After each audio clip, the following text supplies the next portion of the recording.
Hello, my name is Jara, and today I will be doing one of the nursing skills. It's called small volume cleansing enema. For this kind of procedure, we're doing this to remove some feces from the colon, or we're relieving the patient from constipation or fecal impaction, or if the patient is going to undergo some surgery, you would like to do this procedure. That way it prevents them to have an involuntary escape of fecal matter. And then usually in this type of procedure, you would only need about 70 to 130 ml of solution to be introduced to the rectal area. And this procedure is also contraindicated if the patient has sodium retention, has renal impairment, compromised ability to excrete phosphate. Otherwise, they could have hyperphosphatemia. So you don't want to do this procedure if those are indicated. And then, first, I would like to gather all my equipment. So for the equipments that I'll be using for this procedure, I will have my commercially prepared enema with a rectal tip, and then a water-soluble lubricant, gloves, and additional PPE if needed. I would have a washcloth ready, a towel and some paper towels, toilet paper, bedpan, waterproof pad. So I have it here, and some soap and water. So after gathering all their equipment, you would like to assess your patient if this procedure is even indicated for this patient. So for your assessment, you would like to do before and after abdominal assessment. So first, you would like to auscultate, get your stethoscope, and then auscultate the abdominal region, just to make sure that you get some bowel movements, or you would hear if there's any bowel movement or bowel sounds in this patient. Since the patient is constipated, sometimes you don't hear much movement there. So you would this procedure, it's introducing some peristaltic movement as well. So just assess that auscultate that using your stethoscope, and then just make sure that you percuss and then palpate, just to make sure that you're doing your right assessment. And then inspect the area of where you're doing this this procedure for. So in this procedure, it's in the rectal area. You want to check if there's any anal fissures, some drainage, some wounds, pus, or anything that's abnormal. That way you know if this procedure is even indicated for this patient. And then after assessing that, check for allergies. If there's any allergies, you want to make sure that you're doing it correctly and it's not gonna have any allergic reaction for this patient. Get the lab works as well. Check your lab works from your chart. See if this patient's platelet count is normal, usually about 150,000 to 400,000 cubic millimeters.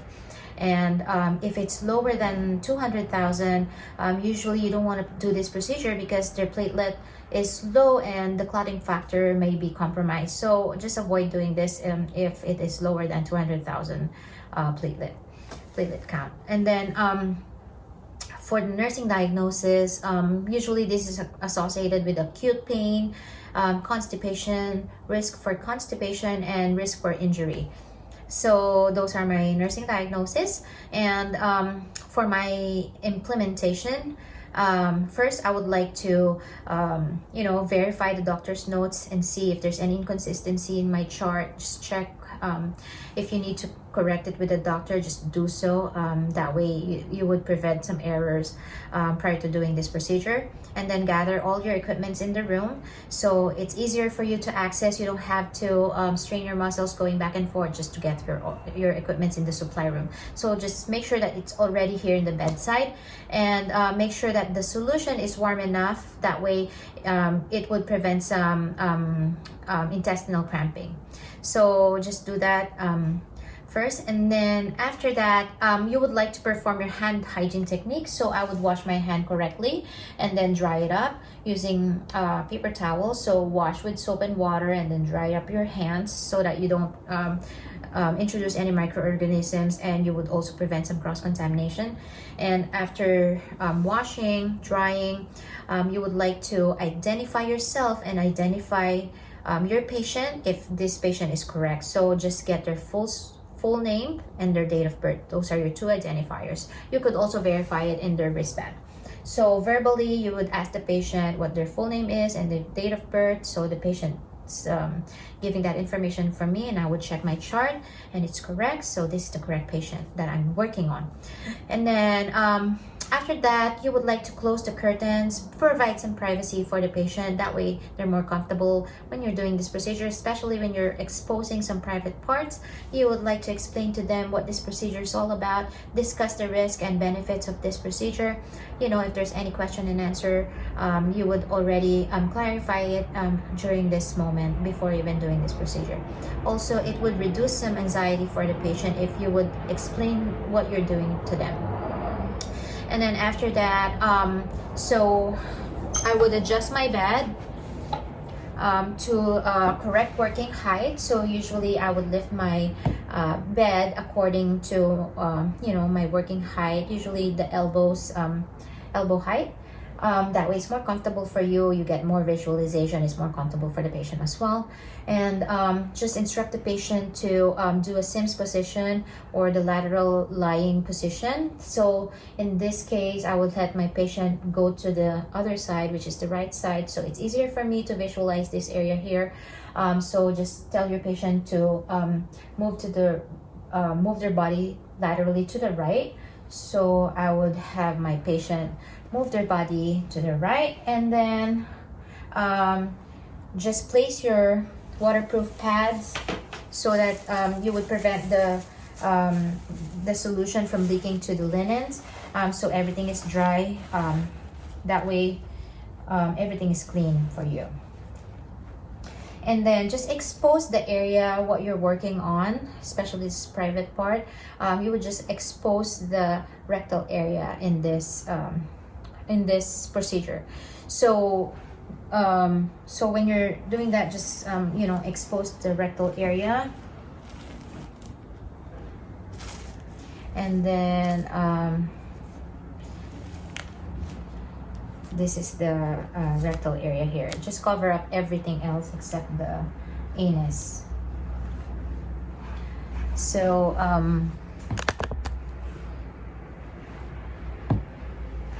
so when you're doing this procedure, you would like to get your gloves because you're dealing with bodily fluids, and you don't want to cross-contaminate yourself. You want to protect yourself and also the patient.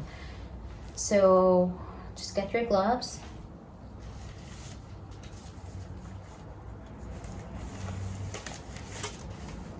Put some PPE if needed, additional PPE if needed, and then get your commercially prepared solution enema.